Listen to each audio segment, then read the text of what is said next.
అమ్మా ఏం చేస్తున్నావు కవి? నీళ్ళు అలా పంపేస్తున్నందుకు అంటే ఇప్పుడు నీళ్ళు వస్తాయండి, అందుగురించి బిందె ఖాళీ చేస్తున్నాను. ఇప్పుడు ఫ్రెష్ వాటర్ పట్టుకుంటానండి, మళ్ళీ మొన్నటి నీళ్ళు ఎందుకు? ఫ్రెష్ వాటర్ పట్టుకోవాలి అనుకుంటే అవి తీసుకెళ్ళి ఏ బకెట్లోనూ పోసుకోవాలి, కానీ అలా పంపేస్తారా? అమ్మకి అలా చెప్తే అర్థం కాదు డాడీ. అబ్బా తినేస్తారబ్బా నీళ్ళ గురించి కూడాను. సర్లేండి, నీళ్ళు అని అంటారు ఎప్పుడు చూడు. నేను కవి ఇవాళ ఆదివారం కదా, శుభ్రంగా మాల్కి వెళ్దాం. అక్కడ ఏవో స్పెషల్ ఆఫర్లు ఉన్నాయంట కొత్తగా, అవి శుభ్రంగా ఈ బట్టలు అన్నీ తీసేసి కొత్తగా కొనుక్కుందాం. అలాగే ఫన్ జోన్ ఉంది కదా, పిల్లలు చక్కగా ఆడుకుంటారు. మనం కూడా బయట భోజనం చేసుకుని ఎప్పుడో రాత్రికి వద్దాం, ఏమంటావు? మీకు డబ్బులు ఎక్కువయ్యా ఏంటి? మళ్ళీ ఇప్పుడు జీతం పడుతుంది కదా 4 రోజుల్లో. 4 రోజుల్లో జీతం వస్తుందని ఉన్నాయని ఖర్చు పెట్టేస్తారా? రేపటికి దాపెట్టుకుందాము, ఫ్యూచర్ కి సేవింగ్స్ చేద్దాము అని ఏమొద్దు ఇంకా. ఓ డబ్బులు కదా దాచిపెట్టుకోవాలి, అవి నీళ్ళైతే పంపేసుకోవచ్చు, ఎందుకంటే ఫ్రీగా వస్తుంది కదా ప్రస్తుతానికి కదా. నీళ్లు దాచుకుందాము, అవసరానికి తగ్గట్టుగానే వాడుకుందాము, ఇదేమీ వద్దు. ఫ్యూచర్ గురించి ఆలోచన వద్దు. అసలు ఫ్యూచర్ ఏంటి? మన చిన్నప్పుడు బావి నుంచి డైరెక్ట్ గా నీళ్లు తోడుకునే వాళ్ళం.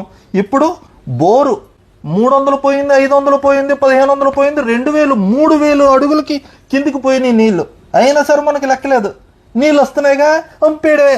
ఎక్కడన్నా శుభ్రం చేయాలంటే ఒడుతుడుతాడు బ్రష్ ఎట్టి అని చెప్పేసి శుభ్రంగా నీళ్లు పెట్టి కొడతా ఉంటారు, ట్యాప్లు పెట్టి. పోనీ నీళ్లు వేస్ట్ గా పోనీ, ఏం పర్లేదు, సేవ్ చేయాల్సిన అవసరమే లేదు కదా. అవునండి, ఇంత దూరం నేను ఆలోచించలేదు. మీరు చెప్పింది ముమ్మాటికి నిజమే. అసలే వచ్చేది ఎండాకాలం, నీళ్లు లేక చాలా మంది ఇబ్బంది పడుతున్నారు. ఇంకోసారి నీళ్ళు అలా వేస్ట్ చేయనండి. హై ఫ్రెండ్స్, నీళ్ళ విలువ ఎంతో మనం పెద్ద పెద్ద డైలాగులతో చెప్పుకోవాల్సిన అవసరం లేదు. ఎందుకంటే జస్ట్ మనం ఎండలో తిరిగినప్పుడు మనకి పెదాలు ఆరిపోతాయి, గొంతు ఆరిపోతుంది, దాహం దాహం ఎక్కడున్నాయని వెతుక్కుంటూ ఉంటాం.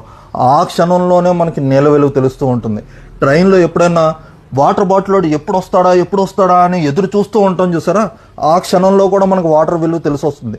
కానీ ప్రాబ్లం ఏంటంటే అవి లేనప్పుడు మాత్రమే దాని విలువ గుర్తుపెట్టుకుంటాం. మనకు అందుబాటులోకి వచ్చేసరికి బోర్డు నీళ్ళే కదా, ఉట్టిన వస్తున్నాయి కదా అని పంపేస్తూ ఉంటాం. దయచేసి ఈ నీటి విలువ ఎంతో ఆ క్షణాన్ని గుర్తు చేసుకుని మనం జాగ్రత్త పడాలి. అలాగే మన పిల్లలకి నేర్పాలి. ఎందుకంటే మన ఫ్యూచర్ జనరేషన్ ఈ నీటి ఎద్దడికి ఎంతగా ఇబ్బంది పడిపోతున్నారో. ఇంకొకటి ఏంటంటే పెద్ద పెద్ద వాళ్ళు చెప్పేదంతా రాబోయే ప్రపంచ యుద్ధాలన్నీ ఈ నీటి కోసమే జరగబోతున్నాయని మరీ చెప్తున్నారు. మరి మనం ఎంత జాగ్రత్త పడాలండి? Please save water.